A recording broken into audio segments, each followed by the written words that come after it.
Salam kerahiman. Hari ini kita kedatangan tamu yang istimewa. Saya mengundang Romo Valentinus.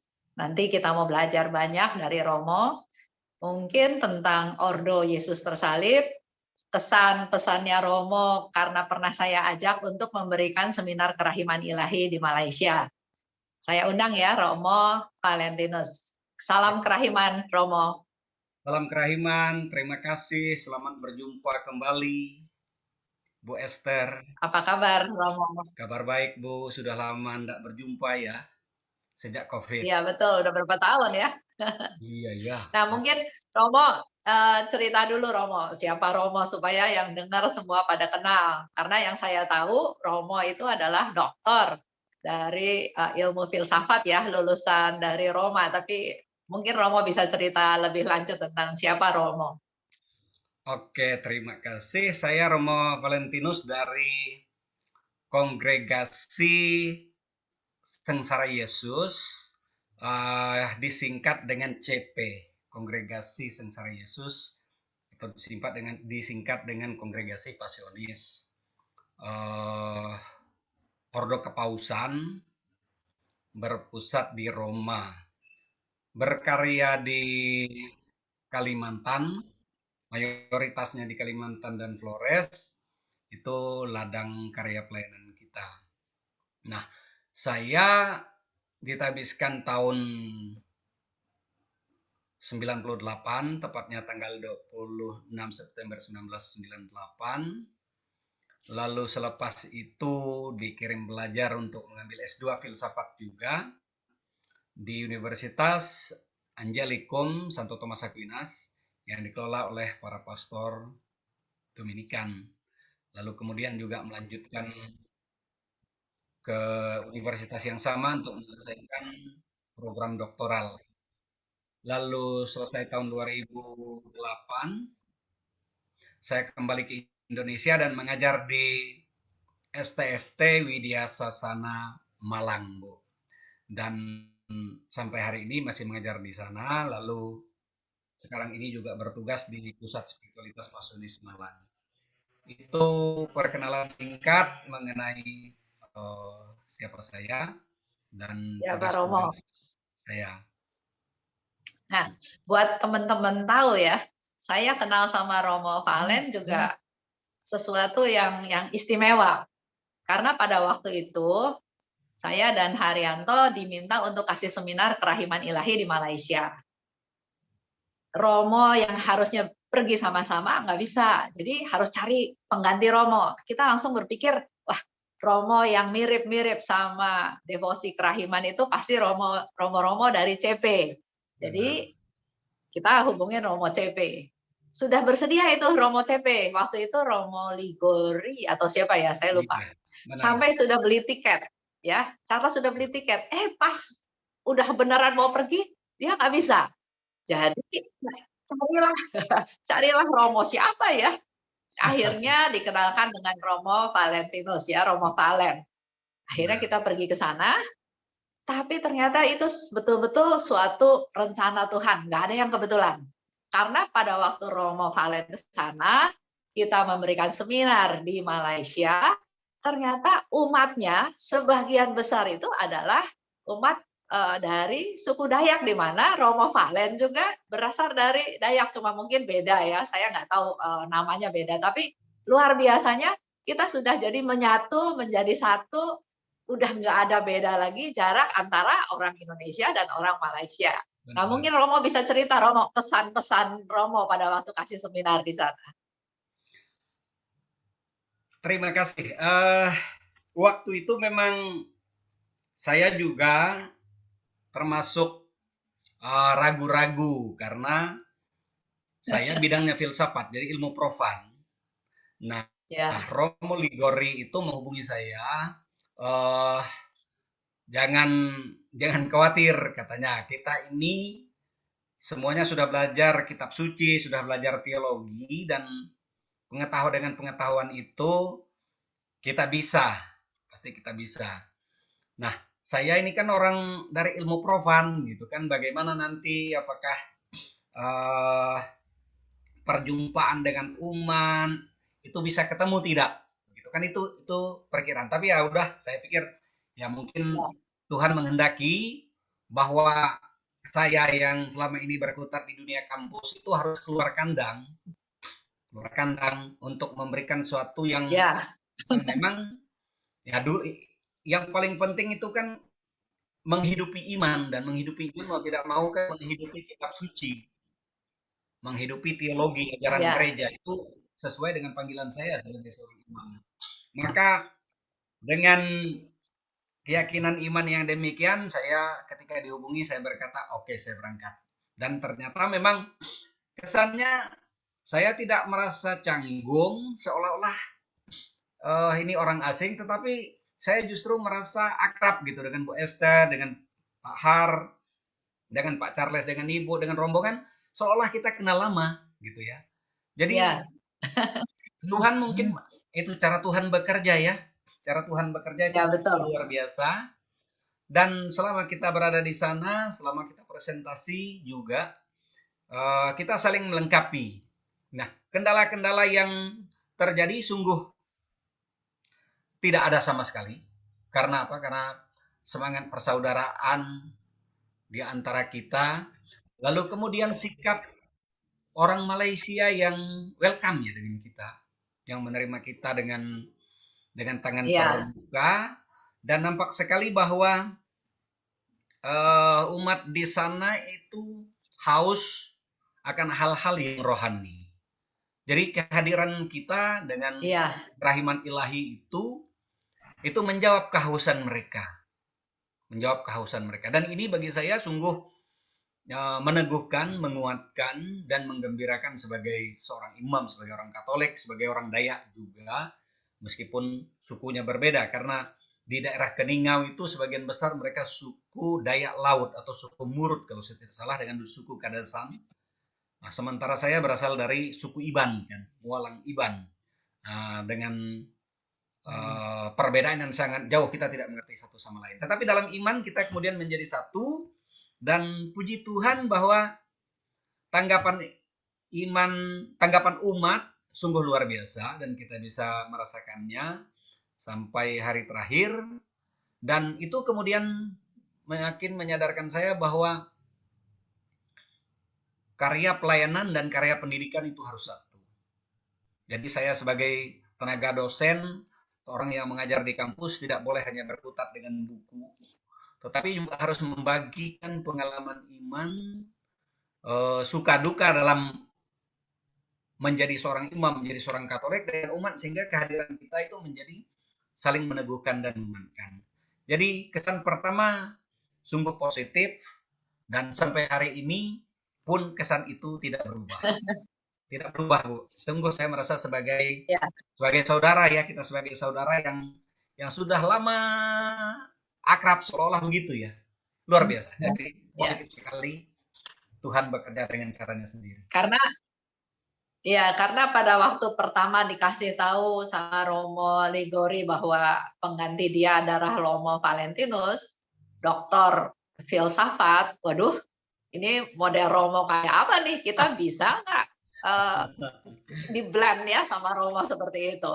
Tapi ternyata Romo Valen sangat santai, luar biasa, bukan bukan bawa gaya dosen ya, tapi ya sangat sederhana, sangat merayap. Bahkan Romo Valen waktu itu ingat nggak, Romo lah yang menari-nari ya pada waktu kita seminar, tari Dayaknya dan ya Iya, segala macam ya, iya. membawa sukacita, membawa kegembiraan. Bahkan Romo Valen jadi disayang kan sama Bapak Uskup Benar. Cornelis Peong ya. Harus pion ya. Benar. Iya, iya, iya. Dan ternyata pelayanan kita waktu itu sama Romo Valen nggak sekali. Terus kita pernah pergi lagi Romo yang ke Telupit, ingat nggak Romo yang Romo berenang di sungai? Benar, ingat Bu. Itu pengalaman Nah itu yang Romo boleh. tidak terlupakan Bu, karena eh, kita sebelumnya mengadakan pertemuan di Keningau dengan 300-an orang kan dari kelompok Kerahiman Ilahi. Lalu situasi Ya, politik Malaysia lagi gonjang-ganjing karena peralihan dari Perdana Menteri yang lama ke Rian Pemerintahan, Baru, ya. pemerintahan ya. Lalu ada himbauan dari Kedubes, dari Konsulat Jenderal kita di Kinabalu agar warga Indonesia jangan keluar kemana-mana, tetapi kita tetap nekat menuju ke Telupit dengan segala kesulitan dan Iya, kekhawatirannya ya. Itu karena akan ada iya betul. pemeriksaan macam-macam. Tetapi ternyata sesuatu yang kalau mau kita katakan mukjizat itu terjadi ya terjadi. Jadi di daerah di mana selalu ada pemeriksaan Iya, menjelang memasuki wilayah Sandakan, ternyata hari hujan, polisi tidak ada di jalan. Lalu sekitar 500 meter dari iya, situ hujan berhenti. Jadi itu sesuatu yang menurut saya sungguh nyata. Jadi Tuhan bekerja dengan caranya sendiri dan pada waktu yang tidak kita duga-duga, tetapi sesuai iya. dengan keperluan anak-anaknya. Karena kita bawa barang banyak, barang numpuk-numpuk yang di Malaysia tidak boleh kan. Dan Jadi waktu waktu itu kita kita tiba di Telupit itu kan juga kita mengalami memang banyak mengalami tantangan. Saya merefleksikannya begini, Bu. banyak. Uh, Mulai dari masalah penginapan, masalah air, lalu cuaca jelek, sungguh uh, Hujan badai, ya. hujan badai. Nah, dari pengalaman saya mengikuti, kami punya kegiatan yang disebut Missio Popularis, misi umat. Setiap kali kita memasuki daerah-daerah yang dalam tanda petik uh, ada Nggak bersih. tantangan dari sudut iman, alam itu atau kekuatan kegelapan itu berontak. Saya merasakan itu di Telupit. Seolah-olah mereka tidak welcome. Jadi alam itu tidak welcome dengan kita. Ya, Saya sudah berulang kali merasakan itu dalam kegiatan-kegiatan kongregasi saya di kampung-kampung, gitu kan. Dan saya merasakan itu di Telupit. Tapi kita tidak gentar, kita tetap mengadakan seminar, dan tanggapan umat juga sungguh luar biasa. Waktu kita ya, adorasi, waktu kita seminar, presentasi, lalu waktu kita menutup dengan doa adorasi dan adorasi Sakramen Maha Kudus dan ya. doa membakar semua doa permohonan, itu ternyata hari cerah, bukan? Itu hari cerah. Jimat-jimat, Ya, doa-doa. Ya, itu ya. beberapa hari itu hujan, tapi hari itu cuaca cerah. Dan mengapa juga pada hari itu air bisa jalan? Itu sesuatu yang aneh. Kan dalam kacamata orang biasa Ya, mungkin betul. ya ini hanya kesulitan-kesulitan biasa. Tetapi dalam kacamata iman kita bisa melihat bahwa kehadiran kita membawa kerahiman ilahi. Kehadiran kita membawa wajah Kristus. Iman kepadanya itu akan selalu mendapat tentangan oleh kuasa kegelapan. Tetapi siapa yang bertahan sampai akhir, dia akan selamat. Dan kita bertahan sampai akhir. Jadi saya mau mengatakan bahwa Iya, kebersamaan kita itu adalah kebersamaan dalam iman dan keyakinan kita bahwa Tuhan bekerja bersama kita itu sungguh nyata. Maka iya. dalam segala situasi umat harus yakin sungguh bahwa Tuhan tidak akan pernah membiarkan anak-anaknya itu dikuasai oleh kuasa kegelapan. Kalau mereka sungguh berusaha, maka mereka bisa bersama Tuhan. Dan itu kita lakukan. Dan itu kita alami. Dan itu kita lewati sebagai sebuah keluarga besar ya. Rahiman Ilahi Iya. Indonesia yang bermisi di sana. Sungguh luar biasa, sungguh luar Ah, biasa. iya. Nah, yang lucu ya pengalaman sama Romo itu karena kita tinggal di hotel yang ya memang di kota kecil. Jadi hotelnya juga hotel yang sangat sederhana. Di lantai 2 memang cuma 2 lantai, terus mati lampu, terus nggak ada air. Akhirnya ada salah satu umat menawarkan untuk kita mandi di sungai ya Romo. Iya, benar. Romo dengan santainya, ayo mandi di sungai, bahkan Romo cuci baju di sungai tersebut. Benar, benar. Pengalaman yang luar biasa ya Romo ya. Benar, Bu. Uh, Terus udah gitu sebelum seminar kita jemur kan pakaian-pakaian Iya, yang kita cuci ya. Tahu-tahu hujan besar sekali. Akhirnya pakaiannya basah lagi semua. ada lagi. Ini Nah, pengalaman yang dari unik, Bu. pengalaman Romo beberapa kali itu ya betul. Nah, dari beberapa kali Romo bersama kita melakukan memberikan seminar kerahiman ilahi, mungkin Romo bisa berkomentar sedikit cerita kira-kira apa yang sama Yesus tersalib karena memang sama-sama merenungkan sengsara Yesus ya. Benar. Eh, Bapak, Ibu, rekan-rekan, saudara-saudari, saya sebagai seorang pasionis, jadi spiritualitas kami adalah spiritualitas sengsara Yesus. Sengsara Yesus itu terjadi Iya. karena apa? Sengsara Yesus itu terjadi karena Yesus mencintai kita. Dan seorang yang mencintai adalah seorang yang siap mengampuni. Nah, mengampuni berarti orang memiliki hati, orang memiliki sikap seperti seorang ibu yang digambarkan dengan rahim. Kerahiman. Jadi, kerahiman misericordia artinya itu menandakan bahwa seseorang yang memiliki perasaan sehati dan sejiwa dengan seseorang. Penuh belas kasihan atas dasar cinta. Jadi, sengsara Yesus merupakan ungkapan paling nyata dari kerahiman ilahi. Sengsara dan wafat Yesus itu terjadi dari sudut agama Yahudi itu sebagai hukuman, dari sudut orang Romawi itu sebagai hukuman karena Yesus dilihat oleh orang Yahudi sebagai bid'ah, orang sesat, Ya. oleh orang Romawi dilihat dia sebagai ancaman terhadap kekuasaan penjajahan Roma, tetapi dari sudut Yesus sendiri itu adalah pemberian diri. Artinya itu adalah tindakan kurban, sacrificare, artinya tindakan kudus, tindakan suci, memberikan diri sebagai tebusan. Karena apa? Karena manusia itu berdosa. Dan supaya manusia pulih dari dosa, orang Yahudi melakukan ritual penebusan lewat darah anak domba. Nah, Yesus menebus kita bukan dengan darah anak domba, tapi dengan pembaharuan yang jauh lebih radikal, yaitu dengan memberikan darahnya. Dengan kata lain, Dirinya sendiri.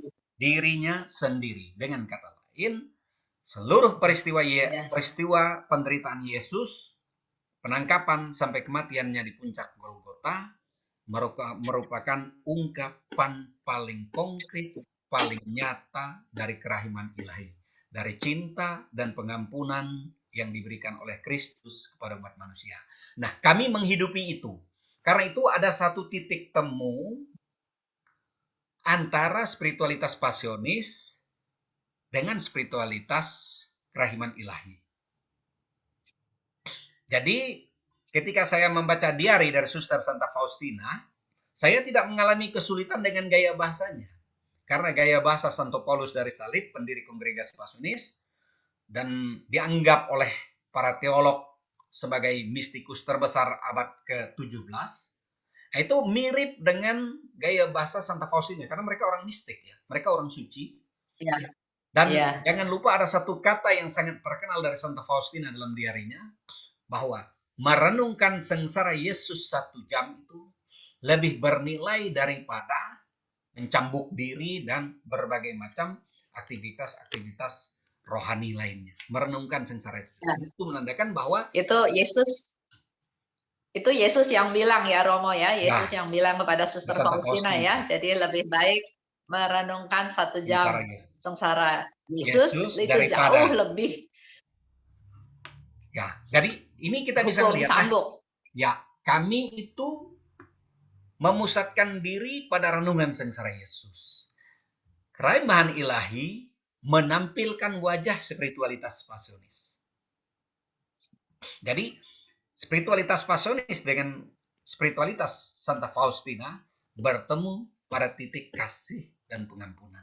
Nah, kalau orang mengingat ini, maka pesannya menjadi sangat konkret. Sehingga kalau Yesus sudah memberikan dirinya untuk kita lewat pengampunan dan penebusan yang dia lakukan, ya maka ya tidak ada hal lain selain dari ungkapan kasih, sehingga kehidupan dunia dibaharui, kita sekalian menjadi saudara satu sama lain, karena barang siapa yang tidak berdosa, hendaklah yang dia melemparkan batu yang pertama, gitu kan?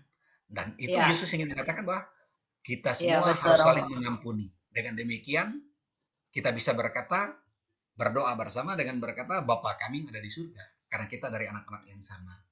Anak-anak yang telah ditebus oleh Ya, kerahiman dan sengsara Yesus. Saya rasa itu kesan, Bu, itu uh, teologi ya. salib ya. Ini Dan teologi salib dan ya, teologi kerahiman ilahi. Itu. ya betul betul Romo. Kita sejalan mirip dan memang merenungkan sengsara Yesus. Di Pasionis itu ada jam suci ya, doa 24 jam Ya, seingat saya ya, jam yang sengsara namanya. dimulai dengan Yesus di Taman Getsemani ya Romo ya. Benar, ada. Dan Ya, ya, mirip-mirip jam 3 yang diambil oleh kerahiman ilahi, nah itu kan adalah jam kematian Yesus. Jam kematian ya, Yesus. Nah, ya, dia diperkirakan ya, meninggal sekitar jam 3 kan. Nah, di ya, Pasionis ada jam suci, jam suci itu jam sengsara dalam siklus 24 jam yang berada dalam ya, keseluruhan sengsara, lingkaran sengsara Yesus. Jadi dua spiritualitas yang saling melengkapi seperti dua sisi dari mata uang yang sama, dan ya, secara teologis spiritualitas pasionis dan spiritualitas kerahiman ilahi itu berada pada jantung teologi gereja. Karena apa? Karena kita tidak menampilkan salah satu aspek dari spiritualitas gereja, entah itu kemiskinan, entah itu pendidikan, enggak. Kita menampilkan intisari dari spiritualitas gereja. Barang siapa ingin mengikuti aku, hendaklah ia menyangkal dirinya dan memikul salibnya setiap hari. memikul salib ya. Nah, ini spiritualitas sengsara Yesus, ini spiritualitas kerahiman ilahi. Bagi saya, ini yang bisa saya katakan terkait dengan pengalaman spiritual dan teologis dengan kerahiman ilahi. Jadi bagi saya itu bukan barang yang Ya, asing, itu ibaratnya saudari atau saudara kami dalam spiritualitas. ya.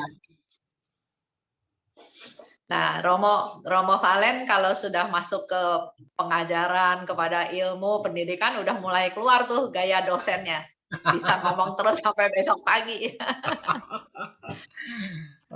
Nah, dalam perjalanan kita seminar ya, setelah selesai seminar waktu itu kita diajak juga kan jalan ya Romo ya. Kemana tuh ya Benar. yang Romo ketemu sama murid-murid Romo tuh suster-suster apa ya waktu itu? Putri Karmel. Saya lupa. Ya, Putri Karmel. Kita berjalan Kita ke ketemu sama suster Tambunan. Tambunan, Bu, dari Keningau. Tambunan, ya. Nah, Dan tidak disangka-sangka Romo ketemu ya sama murid-muridnya Romo, suster-suster apa? Putri Karmel. Suster-suster Putri Karmel di sana ya. Benar, benar, Bu. Dan Kebetulan kita juga ya Romo. Suster Putri Karmel itu bersama Romo-Romo CSE yang didirikan Romo Yohanes itu dulu mereka mengirimkan para calon itu ke Malang. Jadi mereka belajar S1 di Malang, bahkan sampai tabisan. Lalu kemudian mereka Ya. mendirikan STP sendiri di Bandol, sehingga sekarang praktis mereka tidak bergabung di Malang. Dan itu suatu kegembiraan juga ya bertemu dengan apa namanya, mantan mahasiswa ya, dan bangga juga, bangga juga. Tidak Iya, disangka dan loh. suster-susternya juga semua senang karena bisa ketemu sama dosen. Kayaknya termasuk dosen yang galak kayaknya Romo ya dulu ya. Mungkin galak dalam arti mungkin ini apa, selalu menuntut mahasiswa itu untuk Harus bekerja benar. keras. Jadi bekerja keras, Ya, disiplin ya.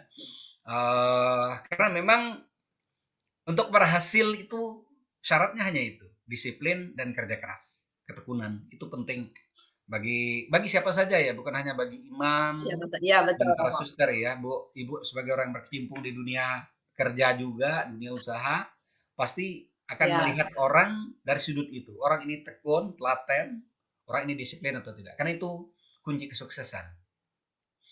Gitu. ya. Karena di dalam diary Suster Faustina pun Yesus sering sekali meminta Suster Faustina atau meminta kita semua untuk lebih penting itu taat, lebih penting itu setia. Bukan bukan hasil akhir ya, tapi Iya, dalam proses itu perlu ketaatan, perlu kesetiaan, itu yang diutamakan waktu itu. benar. Romo, Begitu. ngomong-ngomong Romo juga punya adik Romo juga ya Romo? Iya, Bu. Saya punya adik nomor 4 itu Romo Pasionis Pasionis juga? juga. Mhm. Dan sekarang lagi studi di Jakarta, studi bahasa Inggris di Universitas Atmajaya untuk dipersiapkan menjadi dosen di eh, STKIP Pemanei Talino yang sedang diproses untuk menjadi universitas. Karena Pasionis bersama Kuskupan Agung Pontianak dan Ordo Dominikan itu lagi sedang mendirikan eh, lagi dalam proses ini mendirikan universitas di Ngabang. Jadi kita menyiapkan tenaga-tenaga dosen semampu Heeh, kita, gitu kan. Dan salah satu yang disiapkan ya adik saya. Itu dia pasionis. heeh. Mm-mm. Ya, Nah Romo, bisa cerita Romo mungkin proses panggilan Romo sebagai Romo atau bagaimana reaksi orang tua, kok sampai 2 anaknya jadi Romo itu mungkin bisa cerita-cerita sama kita Romo? uh, Masa lalu, masa lalu ini kembali ke masa lalu. Uh, perjuangan Romo gitu? Ibu saya itu dari keluarga Kristen, Kristen. Ya, Kakek itu pendeta, itu lalu ibu mengikuti oh bapak. ya? Iya. Dan saya mungkin karena dipengaruhi oleh pola berpikir orang Protestan itu selalu menganggap kitab suci itu sebagai rujukan utama dan sola scriptura dalam Protestan. Dan karena itu dari kecil kita itu sudah berkontak dengan Alkitab, dengan kitab suci. Dan saya dulu di kampung itu karena tidak ada sekolah minggu Katolik, saya mengikuti sekolah minggu orang Protestan. Lalu mereka itu ada lomba mengingat Alkitab per perikop. Siapa yang bisa hafal semua, itu dapat permen. Nah, bagi orang di kampung tahun 70-an, di pedalaman Kalimantan ya, bukan seperti sekarang, permen itu barang langka. Nah, maka anak-anak itu kita tuh berusaha semaksimal mungkin untuk mengingat Alkitab. Dan saya merasa kemudian ketika kuliah di STFT, Supaya dapat permen. supaya dapat permen. Jadi saya merasa kemudian itu sungguh membantu saya ketika saya kuliah di STFT. Jadi saya tidak asing dengan Alkitab, apalagi waktu itu ada dosen kita yang juga galak, almarhum Romo Parera. Jadi ketika belajar Alkitab itu saya kemudian merasa, oh iya, saya dulu pernah menghafal ayat-ayat ini, meskipun dalam prosesnya kemudian banyak lupa. Nah, tapi yang menariknya, bapakku yang Katolik ini bilang, kalau kamu terus-menerus ikut agama Protestan, pelajaran itu, ya kamu tinggal pilih. Kamu pilih sekolah atau kamu pilih berhenti. Nah, kalau menjadi Katolik, kamu artinya harus sekolah. Kalau ikut mereka sana, berarti kamu harus berhenti. Jadi akhirnya saya kemudian berhenti ikut sekolah minggu Protestan. Saya kemudian fokus gitu ya di fokus sekolah. Nah, lalu ketika kita masih kecil itu misionaris-misionaris pasionis dari Italia itu banyak berkunjung.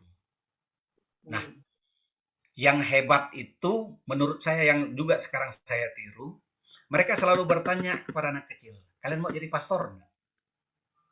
Jadi kita tuh menjawab, dan saya ingat dulu bahwa kita tuh menjawab, iya.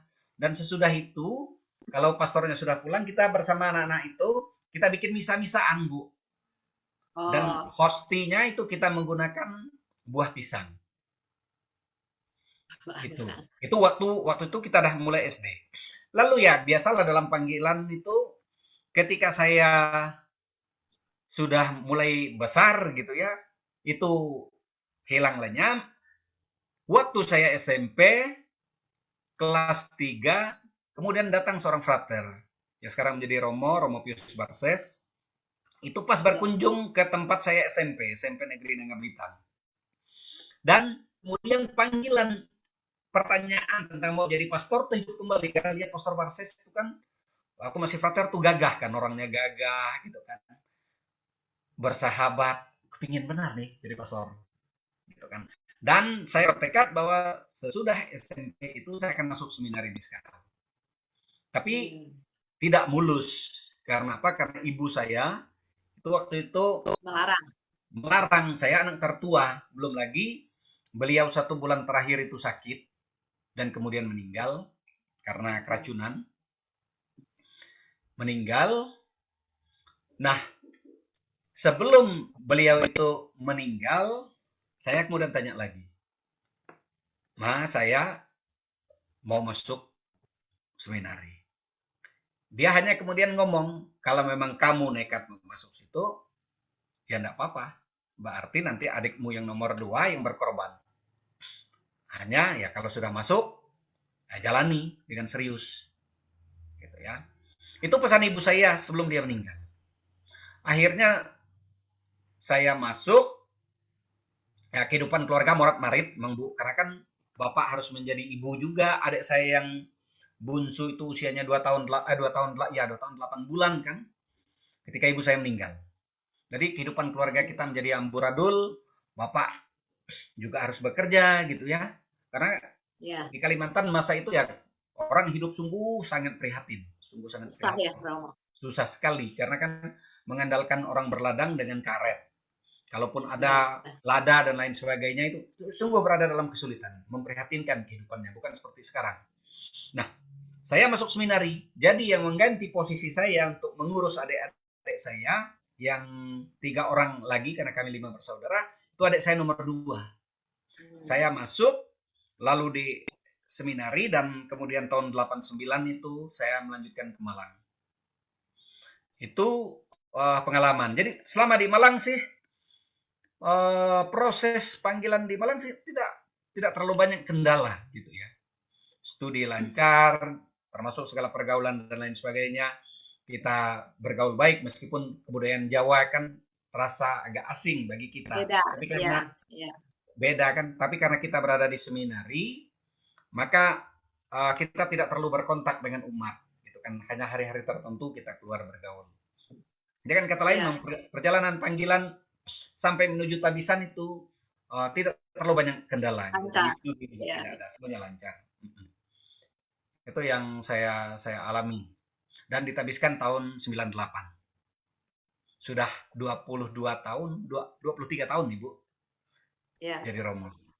Dan Romo udah sering ke luar negeri juga ya, Romo belajar di Roma dan ya nempuh ilmu di sana ya, Romo ya. Iya, jadi saya belajar di Roma total general sekitar 6 tahun ya. Lalu kemudian karena mengambil doktoral di Italia itu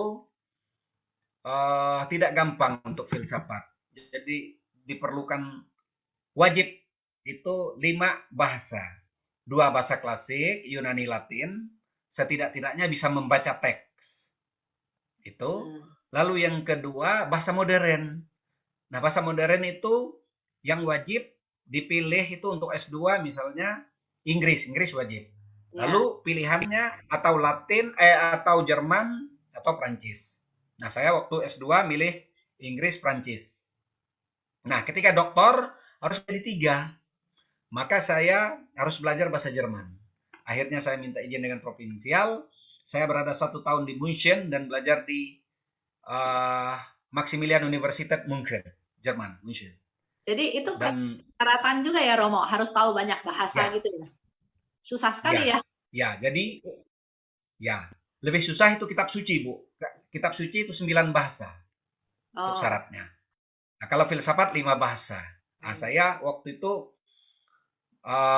belajar bahasa Jerman, kemudian saya mendalami bahasa Prancis di Alliance Francis di Paris. Bahasa Italia tidak masuk, gitu. Bahasa Italia tidak masuk, padahal saya kuliah pakai bahasa Itali, menulis pakai bahasa Itali. Gitu. Tapi ya untuk untuk berkomunikasi, untuk hidup, untuk kerja di kongregasi, bahasa Italia menjadi penting. Kemudian dengan kata lain, praktis mengetahui 6 bahasa gitu kan, yang bisa diketahui. Itu pengalaman dan itu syarat pendidikan di Eropa. Jadi untuk doktor itu tergantung jenisnya. Untuk filsafat 5 bahasa. Oh, Kalau ada untuk teologi ada nanti ada untuk ada teologi ketentuannya tergantung. ya. Ada untuk liturgi, untuk teologi, untuk teologi biblis, untuk Alkitab misalnya.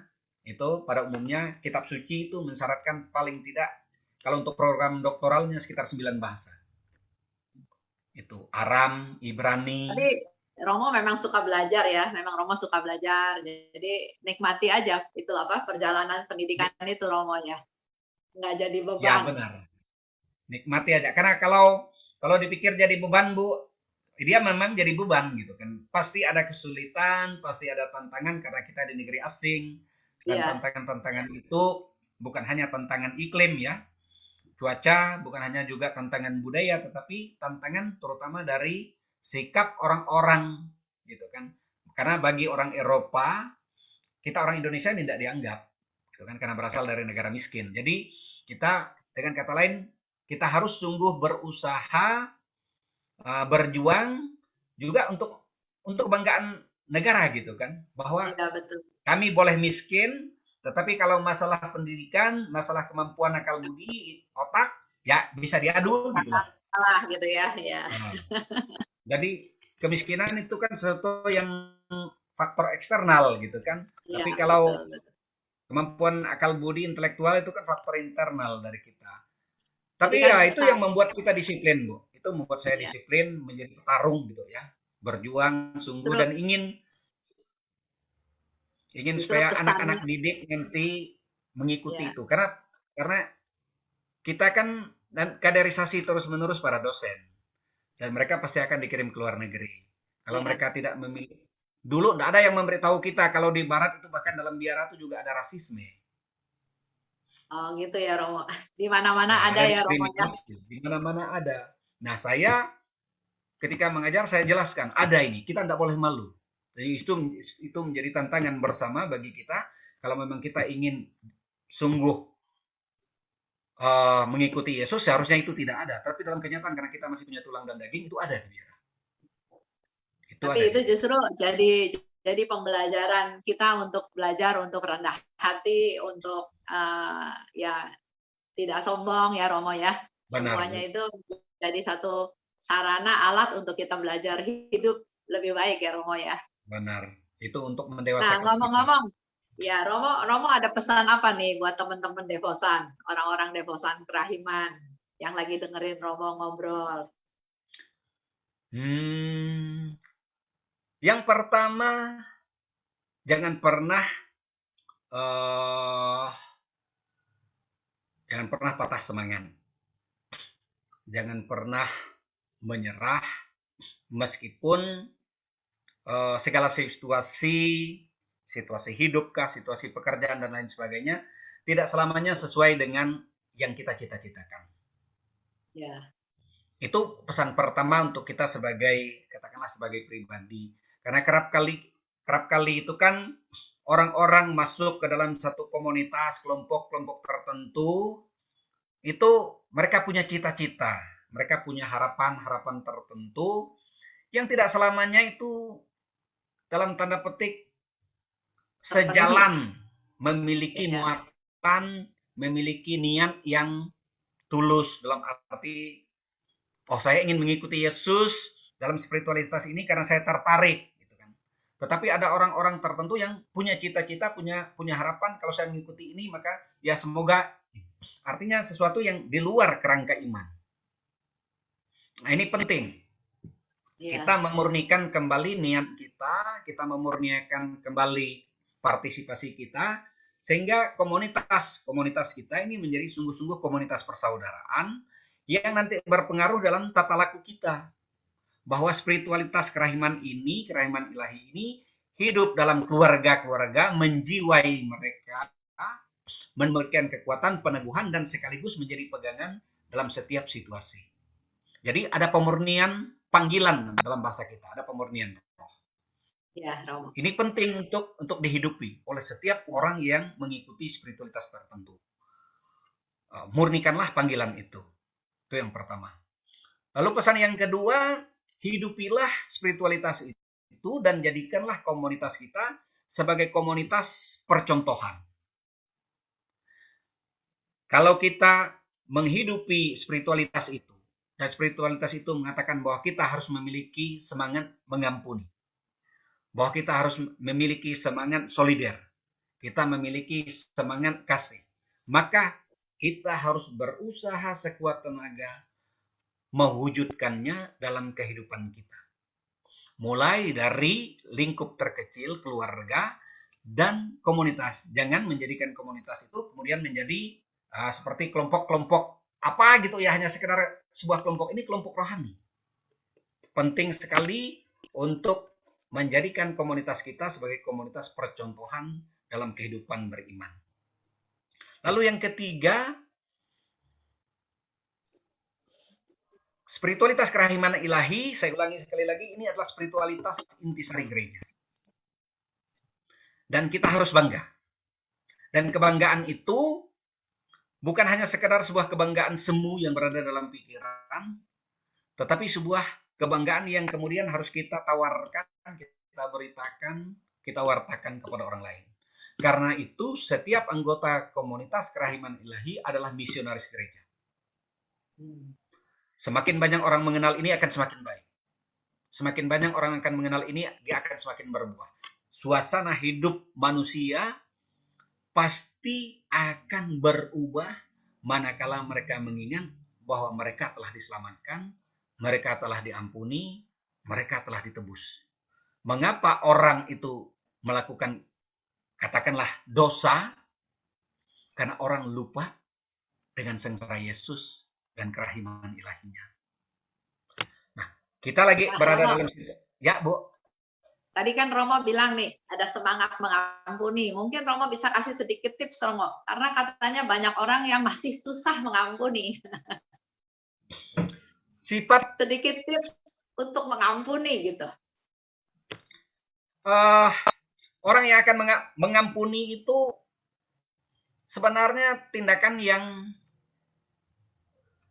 gampang-gampang susah, Bu. Saya tipe orang yang tidak mau mengingat masalah. Karena apa? Karena kalau orang yang tidak bisa mengampuni itu pada umumnya karena dia memiliki dendam. Dendam karena dia merasa sakit. Katanya mau mengampuni, Romo, tapi nggak bisa. Mereka Pasti selalu bisa. bilangnya begitu, Romo. Pasti bisa. Kita harus membedakan dua hal yang kerap kali dicampur adukan. Merasa bersikap hati-hati, atau kita merasa tidak cocok, atau dendam. Itu dua hal yang berbeda. Orang dendam itu berarti orang yang menghendaki yang buruk pada orang lain. Itu ukurannya. Saya ingin dia mati, saya ingin dia miskin, saya ingin dia ini orang dendam. Tapi orang itu yang akar dari sikap dendam, Bu. Artinya dia sakit hati, dia merasa terluka, dia merasa ini. Dia merasa sungguh dalam arti tertentu orang ini itu dia anggap sebagai ancaman terbesar dalam hidupnya. Dan itu nggak mungkin dia untuk mengampuni kalau gitu ya, Romo ya. Selama dia masih punya sikap-sikap seperti itu, dia nggak mungkin bisa mengampuni, walaupun katanya dia mau. Ya. Nah, sementara orang yang tidak senang, orang yang berhati-hati, misalnya Bu Esther ini sudah 3 kali, 4 kali nih diakalin, dikadalin oleh orang yang sama. Sorry, bahasanya agak kasar ya. Ya, oke, Romo. Nah, nanti kalau orang yang sama lagi, misalnya ini udah kita bantu, udah kita pinjamin uang, udah tuh ini, kok janjinya jadi manis, tapi kok gitu. Biasanya yang ngutang tuh kan lebih galak daripada yang minjam katanya ya. Kalau nanti dia mau datang lagi, gitu kan, mau minjam dan lain sebagainya, sementara hutangnya sudah bertumpuk, kita kan lagi mikir nih. Gitu kan? Nah, itu sikap hati-hati, itu bukan dendam. Saya hanya tidak mau bahwa saya dirugikan oleh orang ini karena saya cari duit enggak gampang. Nah, itu bukan dendam, Bu. Tapi orang dendam ciri dasar dia menghendaki yang buruk dan yang paling buruk dari orang yang tidak dia senangi. Ini kebencian, ini benci. Nah, lalu bagaimana kita bisa mengampuni? Pertanyaannya sederhana. Kalau kita tepuk tangan begini ada suaranya? Tidak ada kan? Ada. Dia ada suara kalau kita tepuk tangan. Jadi terkait dengan konflik yang menimbulkan sakit hati, yang menimbulkan amarah, kedua pihak pasti memberikan kontribusi. Kedua-duanya melakukan kesalahan. Hanya saja kuantitasnya itu beda-beda. Mungkin yang ini salahnya 80, yang ini 20. Nah, kalau kedua-duanya sama bersalah, lalu mengapa kita hanya menyalahkan orang lain dan mengapa kita tidak menyalahkan diri sendiri? Itu titik awal untuk kemudian orang harus merenung. Titik awal untuk mengampuni. Yang kedua, ingatlah bahwa kalau Anda itu dendam, Anda yang susah. Karena orang yang Anda dendami itu, yang Anda musuhi, yang Anda benci, dia kerap kali tidak tahu kalau dia bersalah. Jadi yang tidak enak itu kan kita loh. Mengapa kita mau menyimpan rasa tidak enak ini? Ya udah toh. Berarti saya yang salah. Mungkin salah tafsir. Mungkin salah mengerti. Gitu kan. Kalau Anda tidak senang dengan perilakunya, dengan tutur katanya, katakan dengan terus terang. Dengan cara yang mungkin sambil bergurau kah atau bagaimana. Tetapi mengapa menyimpan luka itu di hati? Karena kerap kali jangan lupa Tuhan tuh ingin mempertemukan kita loh. Kalau kita tidak cocok dengan orang ini, ada aja cara Tuhan untuk membuat kita berdamai. Tapi kita kan dia lebih senang wajahnya miring ke kiri atau miring ke kanan daripada lihat wajah orang ini kan Bu. Iya betul. Lihat bagaimana Tuhan gitu. Jadi dengan kata lain, orang yang dendam, orang yang benci itu dia menyakiti dirinya sendiri. Nah, yang terakhir ya dari sudut iman, Yesus sudah berkata kan, kalau Bapamu di surga sudah mengampuni kamu, kita mendoakan doa Bapa kami, ampunilah kami seperti kami mengampuni yang bersalah kepada kami. Itu bukan sebuah kata, itu sebuah doa. Dan itu sebuah niat dan harus dilakukan kalau kita ingin disebut sebagai seorang Kristiani. Jadi ini yang menurut saya penting untuk diingat. Bedakanlah mengapa saya relasi saya dengan orang ini konfliktual, mengapa? Tidak cocoknya mengapa? Apakah karena saya sakit hati atau karena saya berhati-hati? Ya, kan ya, gitu betul. aja. Ya, itu aja. Karena kita harus menjadi orang bijak.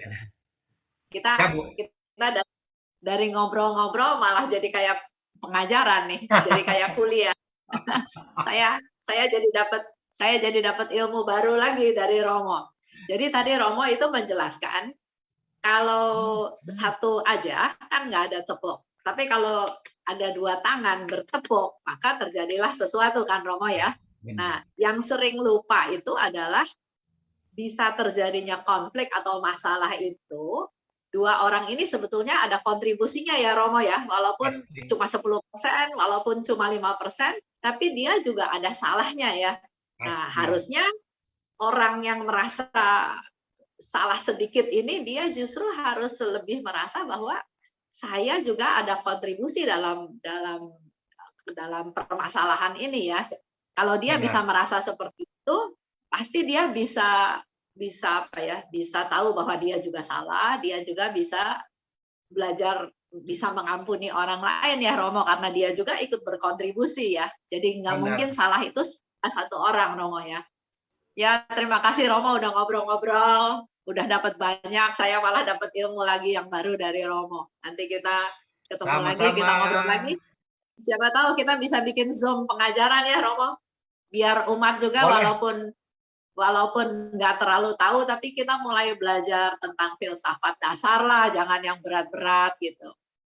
Boleh Romo ya, kita atur waktu ya Romo ya. Boleh Ibu, nanti kita pikirkan bersama.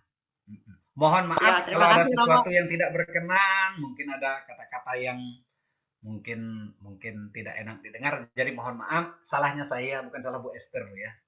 Terima kasih Romo, sekali lagi salam kerahiman. Tuhan berkati Romo dan karya pelayanan Romo. Terima kasih, salam untuk semua anggota Kerahiman Ilahi, juga Pak Haryanto, Pak Charles, Bu Esther, semuanya, semua tim. Ya. Terima kasih, salam sehat, jaga kesehatan, Tuhan memberkati. Ya, terima kasih Romo.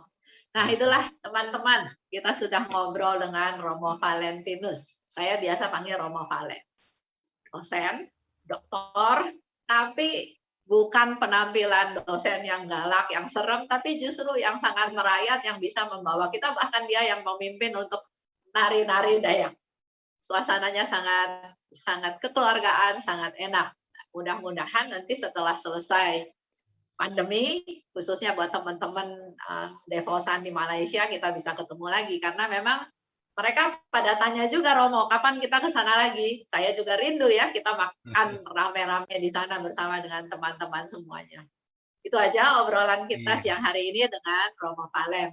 Terima kasih atas perhatiannya, Tuhan memberkati kita semua. Salam kerahiman. Tuhan